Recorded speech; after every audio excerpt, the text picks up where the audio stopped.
అండి, welcome to my YouTube channel Desi Cravings. ఈరోజు వీడియోలో నేను పాలకూర పెసరపప్పు ఫ్రై చూపిస్తున్నాను. ఫస్ట్ దానికి కావాల్సిన ingredients: onions, garlic, green chillies, కడిగి కట్ చేసుకొని పెట్టుకున్న పాలకూర, ఇంకా పెసరపప్పు. నేనైతే ఒక హాఫ్ అన్ అవర్ ముందే పెసరపప్పును నానబెట్టాను. ఆ తర్వాత ఒక గిన్నె పెట్టుకొని కొంచెం ఆయిల్, ఒక 2 స్పూన్స్ ఆయిల్ వేస్తే సరిపోతుంది.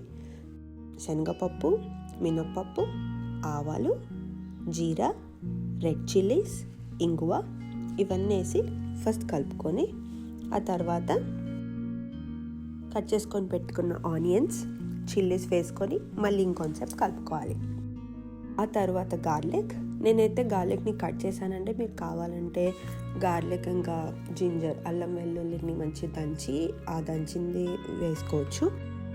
ఆ తర్వాత నానబెట్టిన పప్పు కూడా వేసుకోవాలి. ఒకసారి మంచిగా అంతా కలిపి ఆ పప్పుకంతా ఆనియన్స్, చిల్లీస్ అన్నీ పట్టేంత వరకు ఉంచాలి. తర్వాత పసుపు, కారం, ఉప్పు, గరం మసాలా, ధనియాల పొడి ఇవన్నీ వేసి ఇంకా మంచిగా కలిపి మూత పెట్టుకోవాలండి కొంతసేపు. ఒక 2 మినిట్స్ అయ్యాక మళ్ళీ మూత తీసి దాంట్లో మనం సన్నగా కట్ చేసుకొని పెట్టుకున్న పాలకూరని మొత్తం వేసుకోవాలి. అది చూడ్డానికి ఇంత ఉంటుంది కానీ తర్వాత అయ్యేది చాలా కొంచెమే, మొత్తం అంతా దగ్గరకు వచ్చి చాలా కొంచెం అయిపోతుంది. నేనైతే ఇక్కడ 2 కట్టల పాలకూరని తీసుకున్నానండి.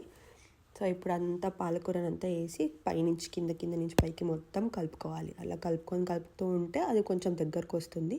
మీకు అంతా నీళ్ళ కనిపిస్తుంది, అది నార్మలే, ఏం కాదు.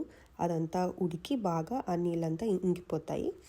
ఇలా మనం కలుపుతూ మధ్యలో కలుపుకుంటూ ఉండాలండి. ఆ నీళ్ళన్నీ పోయాక ఆ కూర అంతా దగ్గరికి వస్తే అయిపోతుందండి. మీరు అక్కడ ఉప్పు అవన్నీ చెక్ చేసుకొని మీకు మళ్ళీ కావాలంటే వేసుకోవచ్చు. కారం ఏమైనా కావాలన్నా కూడా ఇక్కడ వేసుకోవచ్చు. ఇలా వేడివేడిగా అన్నంతో తింటే చాలా బాగుంటుందండి. ఇది పిల్లలకైనా ఎవరికైనా చాలా హెల్దీ. ఇంకా పెసరపప్పు ఇష్టం లేదు అనుకున్న వాళ్ళు కూడా ఇది చాలా బాగా తింటారు. అందులో నేను ఒక్కదాన్ని ఉన్నాను కాబట్టి నా ఎక్స్పీరియన్స్తో చెప్తున్నాను. నేనైతే యూట్యూబ్కి కొత్త అండి, సో నన్ను సపోర్ట్ చేయండి, సబ్స్క్రైబ్ చేసుకోండి. Thank you.